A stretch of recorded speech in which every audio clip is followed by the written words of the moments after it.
لیکن تھی تو ایک عورت ہی، عورت والا دل بھی ان کے اندر دھڑکتا تھا۔ چنانچہ وہی خیالات اور وہی تصورات حضرت اللہ کے نبی باہر چلے گئے، وہاں سے واپس آنے میں کچھ دیر لگ گئی۔ حضرت میمونہ کے دل میں خیال آیا کہ میری کسی سوکن کے پاس گئے ہوں گے، آنے دو میں انہیں بتاتی ہوں۔ چنانچہ حضرت میمونہ کے پاس اللہ کے نبی کچھ دیر کے بعد آئے۔ حضرت میمونہ نے دروازے کی کنڈی اندر سے بند کر دی اور دروازہ کھولا نہیں۔ اللہ کے نبی علیہ السلام باہر کھڑے ہیں، حضرت میمونہ سے کہہ رہے ہیں کہ میمونہ دروازہ کھول دو، آخر کیا جرم ہے میرا کہ تم دروازہ نہیں کھولتی؟ تو حضرت میمونہ نے کہا کہ جاؤ تم اسی کے پاس چلے جاؤ جہاں تمہیں جانا تھا۔ اللہ کے نبی نے کہا کہ تم نبی کے بارے میں غلط فہمی کا شکار ہو گئی ہو، کیا نبی بھی امانت میں خیانت کر سکتا ہے؟ نبی سے بڑا امانت دار کون ہو سکتا ہے؟ چنانچہ انہیں اپنے کیے پر شرمندگی ہوئی اور انہوں نے دروازہ کھول دیا۔ اللہ کے نبی علیہ السلام اندر داخل ہوئے، اور اندر داخل ہونے کے بعد حضور کا رویہ کیا تھا ذرا وہ بھی ملاحظہ کرے۔ اللہ کے نبی علیہ السلام کے چہرے پر کوئی شکن نہیں تھی، اللہ کے نبی علیہ السلام کی زبان پر سخت الفاظ نہیں تھے، اللہ کے نبی علیہ السلام کے چہرے پر غصے کے آثار نہیں تھے۔ حضور نے کچھ نہیں کہا کہ تمہارا دماغ خراب ہو گیا ہے کہ تم نے مجھے باہر کھڑا ہونے کے لیے مجبور کر دیا، ہم جیسا کوئی آدمی ہوتا تو وہ اپنی بیوی کو نہ جانے کتنی سناتا، لیکن اللہ کے نبی علیہ السلام کے اخلاق دیکھو کہ حضور نے وہاں حضرت میمونہ کو اخلاق دکھائے اور آپ مسکراتے ہوئے چہرے کے ساتھ گھر کے اندر داخل ہو گئے۔ ان اخلاق کو پیدا کرو، اور یہ اخلاق صرف شوہر کی طرف سے نہیں بلکہ بیوی کی طرف سے بھی دکھائے جانے چاہیے۔ اللہ کے نبی علیہ السلام نے دونوں طرف سے تعلیم دی ہے۔ حضرت عائشہ صدیقہ کے ساتھ اللہ کے نبی سفر میں جا رہے ہیں، حضرات صحابہ کرام بھی موجود ہیں۔ اللہ کے نبی علیہ السلام نے صحابہ سے کہا کہ صحابہ آگے چلے جاؤ، مجھے حضرت عائشہ کے ساتھ وقت گزارنا ہے۔ چنانچہ صحابہ کرام آگے چلے گئے۔ حضرت عائشہ سے اللہ کے نبی نے کہا کہ عائشہ دوڑ لگائیں، چنانچہ حضرت عائشہ کے ساتھ اللہ کے نبی علیہ السلام نے دوڑ لگائی، اور اس دوڑ میں اللہ کے نبی نے حضرت عائشہ کو پچھاڑ دیا، عائشہ پیچھے رہ گئی۔ اللہ کے نبی علیہ السلام آگے نکل گئے، حضرت عائشہ بڑی غمگین ہوئی۔ اللہ کے نبی علیہ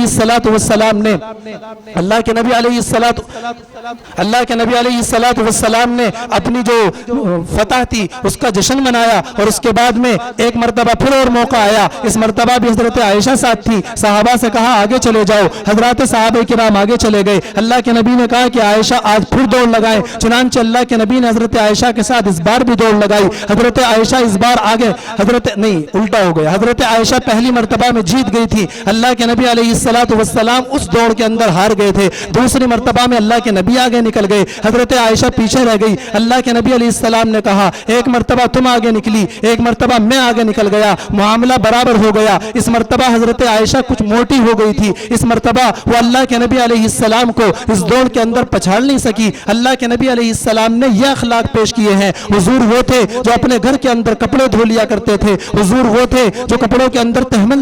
پیون لگا لیا کرتے تھے، حضور وہ تھے کہ جو اپنے اونٹوں کو چارہ ڈال دیا کرتے تھے، اللہ کے نبی وہ تھے جو اپنے چپلوں کو گانٹھ لیا کرتے تھے، اللہ کے نبی علیہ السلام وہ تھے جو اپنے گھر کے اندر اپنی عورتوں کو بیویوں کا ہاتھ بٹایا کرتے تھے، اللہ کے نبی وہ تھے جو بچوں سے محبت کیا کرتے تھے، حضرت حسن اور حسین کو اپنے اوپر سوار کر کے ان کے لیے گھوڑا بن جایا کرتے تھے، اور صرف یہ سلوک اللہ کے نبی کا ان کے ساتھ نہیں تھا، اپنی بیٹیوں کے ساتھ یہی رویہ تھا۔ لیکن حضور کی بیٹی کو دیکھو، حضرت فاطمہ کس دور سے گزر رہی ہیں، کائنات کے سردار کی بیٹی ہے۔ میری ماں اور بہنوں، آج ہماری زبانوں کے اوپر شکوہ ہے کہ ہمارا شوہر ہماری ضروریات پوری نہیں کرتا۔ میری ماں اور بہنوں، آج تو بڑی خوشحالی کا دور ہے، اس دور کو دیکھو کہ حضرت فاطمہ رضی اللہ تعالی عنہا مشق کے اندر پانی بھر کے لا رہی ہیں اور اس کو اپنے اس پیٹ کے اوپر سوار کرتی ہیں، اور آپ اپنے ہاتھ سے چکی پیستی ہیں، آپ کے ہاتھ کے اندر چھالے پڑ جایا کرتے تھے اور آپ کی پیٹ جھک جایا کرتی تھی۔ اس مشق کے بوجھ سے اللہ کے نبی علیہ السلام کے پاس آ گئی کہ اللہ کے نبی، سنا ہے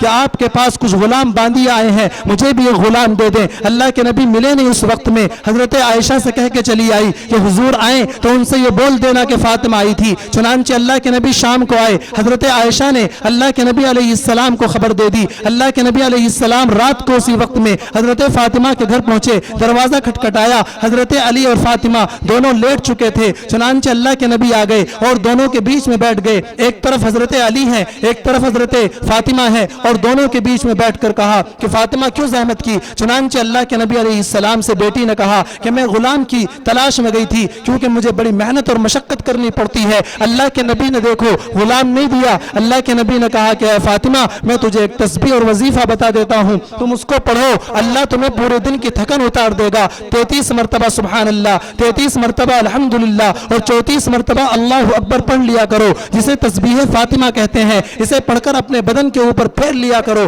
پورے دن میں جو تھکان ہوتی ہے اللہ وہ ساری کی ساری تھکان اتار دے گا۔ ایک مرتبہ حضرت فاطمہ بیمار ہو گئی، اللہ کے نبی علیہ السلام کو پتہ چلا، ایک صحابی کو ساتھ لیا جن کا نام عمران بن حسین ہے، چنانچہ اللہ کے نبی علیہ السلام اور وہ صحابی رسول حضرت فاطمہ کے گھر پہنچے، دروازہ کھٹکھٹایا، حضرت فاطمہ سے اللہ کے نبی نے کہا کہ فاطمہ میرے ساتھ ایک صحابی اور ہے، اس لیے تم پردہ کر لو۔ اللہ کے نبی سے ان کی بیٹی نے کہا ذرا توجہ کے ساتھ سنو کہ دونوں جہان کے سردار کی بیٹی کس حال کے اندر زندگی گزار رہی ہے۔ اللہ کے نبی علیہ السلام نے اپنی بیٹی سے کہا پردہ کر لو، بیٹی نے اندر سے جواب دیا کہ اے میرے ابا جان پردہ کہاں سے کروں، گھر کے اندر ایک چادر بھی ایسی نہیں ہے کہ جس چادر کو میں اپنے سر کے اوپر ڈال لوں اور ان صحابی رسول سے پردہ کر لوں۔ حال یہ ہے کہ میرے سر کے اوپر ڈالنے کے لیے کوئی چادر یا اوڑھنی بھی موجود نہیں ہے اور بیمار ہوں، دوائی کا کوئی انتظام نہیں ہے۔ اللہ کے نبی علیہ السلام اندر گئے، اپنی بیٹی کو گلے سے لگا لیا اور کہا کہ اے بیٹی کیا ہوا؟ انہوں نے کہا کہ اے میرے ابا جان میں بیمار ہوں اور دوائی کا کوئی انتظام نہیں ہے اور سر کا حال یہ ہے کہ سر پر کپڑا رکھنے کا انتظام نہیں ہے۔ اللہ کے نبی اور دو جہاں کے سردار نے بیٹے کو گلے سے لگایا، بیٹی کی آنکھوں میں آنسو تھے، دو جہان کے سردار کے آنکھوں میں آنسو تھے۔ وہ رو گیا کہ جو طائف کے پتھر جسے نہ رلا سکے، وہ بھی رویا کہ جسے احد کے پتھر نہ رلا سکے، جسے وہ مشکلیں نہ رلا سکی جو اس کے سامنے جنگوں کے اندر آئی تھی، وہ جب نہیں ٹوٹا اپنی بیٹی کا درد دیکھا تو ٹوٹ گیا۔ اللہ کے نبی علیہ السلام کی آنکھوں سے آنسو جاری ہو گئے، داڑھی مبارک تر ہو گئی۔ اللہ کے نبی علیہ السلام نے اپنی بیٹی سے کہا کہ اے فاطمہ تیرا حال تو یہ ہے، اب ذرا میرا حال بھی سن لے۔ میرا حال یہ ہے کہ میں نے 3 دن سے کچھ نہیں کھایا ہے اور میرے پیٹ کے اوپر پتھر ہے، یہ